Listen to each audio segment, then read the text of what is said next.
Hi everyone, so we are going to discuss personality disorders, and this is pages 528 to 532. So as we learned when we discussed personality, normal, well-rounded people, well-adjusted people, they can modify how they display their personality depending on situations so that the thoughts, feelings, and behaviors are all healthy and appropriate. Now, in personality disorders, those traits are not flexible, and they're usually pretty maladaptive. So impersonality disorders is defined as inflexible, maladaptive, stable pattern of thoughts. What we mean by the stable is that it doesn't change regardless of the situation. And one of the key things is it deviates from the expectations of that individual's culture. This goes well beyond experiencing periodic meltdowns or being grumpier than other people or things like that. Personality disorders tend to become evident in adolescence or early adulthood, and approximately 10% of the general population has a personality disorder. Now, in personality disorders, a lot of normal traits are taken to an extreme. For example, it is normal to feel sad when you're separated from a loved one, but a person with personality disorder might feel desperation or anxiety, or maybe even feel like he or she has been abandoned. People with personality disorders don't usually think there's anything wrong with themselves and usually blame other people for whatever difficulties they're having in their life. They can't see that their inflexible style of thinking and behaving is the root of personal and social difficulties that they're having.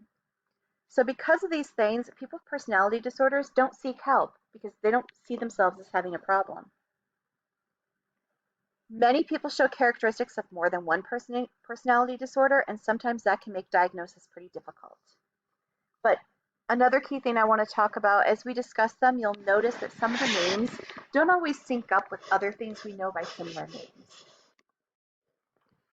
So there are 10 personality disorders, and they fall into 3 different categories, or what we call clusters. So the first one we're going to talk about is the odd eccentric cluster. And our first one is paranoid personality disorder. And people with paranoid personality disorder are suspicious of everything. They have paranoia that exceeds what a normal person would feel. They believe that other people are out trying to harm them in some way. This is like an extreme level of conspiracy theorists. Our next one is schizoid personality disorder, and it sounds like schizophrenia, but it is not the same thing.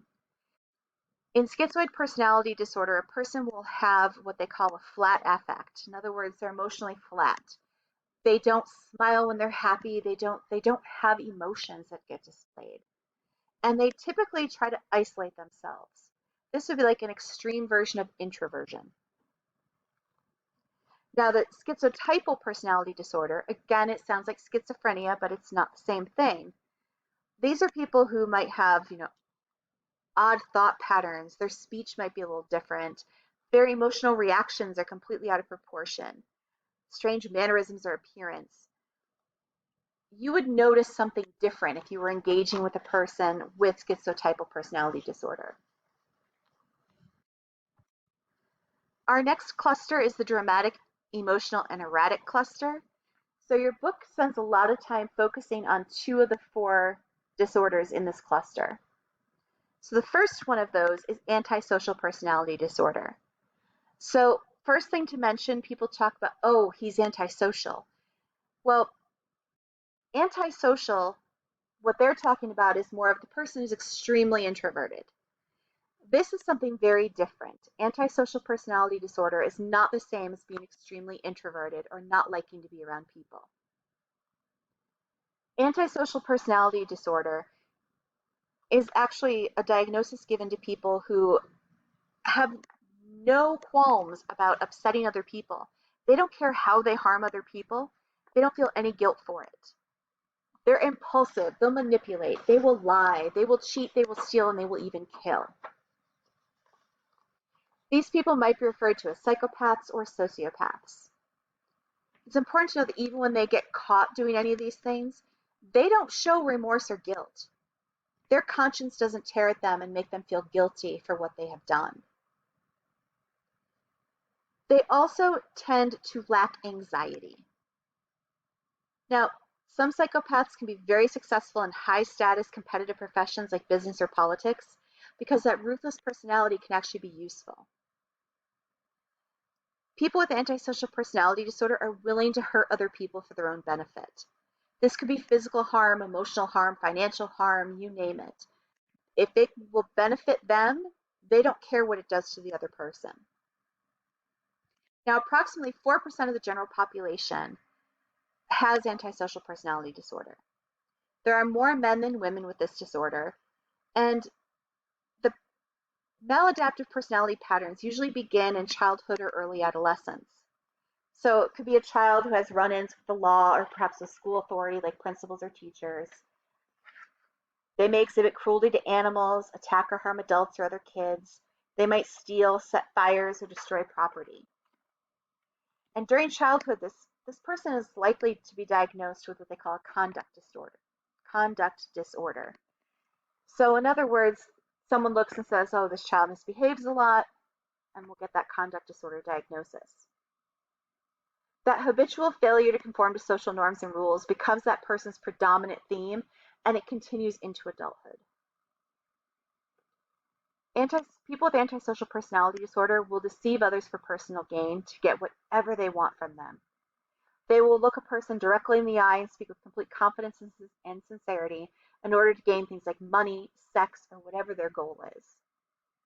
And then they turn around and they blame the victims for their stupidity. Well, she was dumb enough to believe me. Common thing with people with antisocial personality disorder.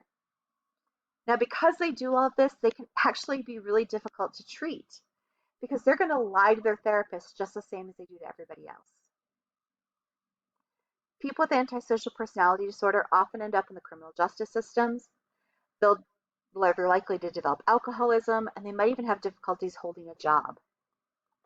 The positive side is, usually by mid to late adulthood, these antisocial tendencies tend to diminish. For some people, they never truly disappear. They're there for the person's entire life. But the key thing is they typically do start to diminish. Now we're going to talk about the difference between a psychopath and a sociopath and antisocial personality disorder a little. Because researchers have actually argued that the definitions of psychopath and sociopath are different from the criteria of antisocial personality disorder, despite all three terms being used interchangeably. Psychopaths tend to be more cold and callous. They will actually plan things out and have a plan and execute them, type of a thing. Whereas antisocial personality disorder, they tend to be hot and volatile. They'll act out of anger and just suddenly do something. Now, some people believe that sociopaths actually have a sense of morality, but that morality is just different from what other people have. That morality can lead them to commit crimes. An example of this is people who murder for their religion. They believe that their religion, that their God has told them to go and murder people in the name of him or her or it. And therefore they go and do that. They believe what they're doing is right and morally right. And so therefore they go out and commit these crimes. Conversely, psychopaths lack any sense of morality. They don't have normal emotional responses, even to threats. You can say, well, you committed this murder, you're going to the gas chamber. Okay. They don't have a normal response. Now, your book also mentions that fMRI results have actually shown the differences in brain activity between people with antisocial traits, psychopathic traits, and those with sociopathic traits. So the next disorder we'll talk about is borderline personality disorder. And for these people, they have very chaotic relationships.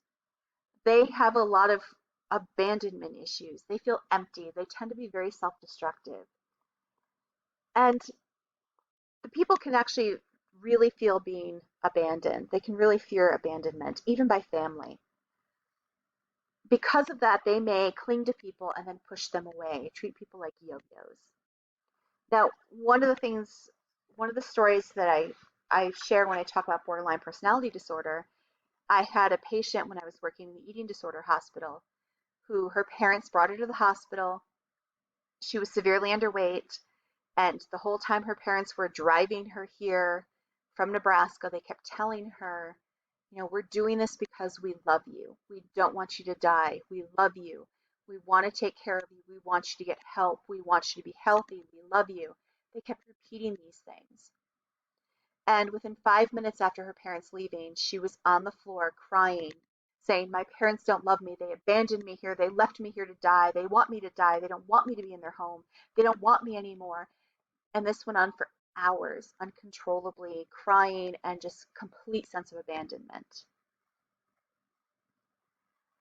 Now, people with borderline personality disorder, they also have a really fragile sense of identity. They look to other people to see what their identity should be, who they should become. And when that attention or sense of identity isn't forthcoming, they could erupt in anger or despair. Relationships can be really out of control because they might start by idolizing a person. And then one little tiny thing happens and suddenly they view that person in complete contempt. Everyone is viewed as absolutes. For example, a person is either perfect or worthless. There's no in between. The deep despair and emptiness can lead to self-destructive behavior like cutting or other acts of self-mutilation, threats of suicide, or even suicide attempts. 10% of those diagnosed with borderline personality disorder eventually commit suicide, and that is 50 times the suicide rate for the general population. People with borderline personality disorder often have comorbidity with other disorders like depression, substance abuse, or eating disorders. They typically lack control over their impulses. Maybe they get caught gambling, reckless driving, drug abuse, or sexual promiscuity. Now, borderline personality disorder is actually the most commonly diagnosed personality disorder. About 6% of the population, which is about 18 million Americans, have been diagnosed. More females than males have been diagnosed, and they've discovered it's more common in people of low-income groups and in Native Americans. The lowest incidence of borderline personality disorder is actually among women of Asian descent. So when we look at the causes of borderline personality disorder, some believe that disruption in the attachment relationship could be an issue. Remember, we talked about attachment back when we talked about development. Other people look at dysfunctional family relationships. Sometimes there's neglect or physical, sexual, or emotional abuse in childhood that takes place. And then there's Marshall Linehan's biosocial developmental theory of borderline personality disorder, which is a unique combination of biological, psychological, and emotional factors. She believes some children might be born with a biological temperament for emotional sensitivity, and then from there, how the child is nurtured, how the child is raised could play a role, and then we can go into a history of abuse and see if that's present as well, and all of that combines together to create the possibility of borderline personality disorder. Our next disorder is histrionic personality disorder, and these people are overly dramatic. They have very attention-seeking behavior, and they might be extremely sexually seductive or provocative.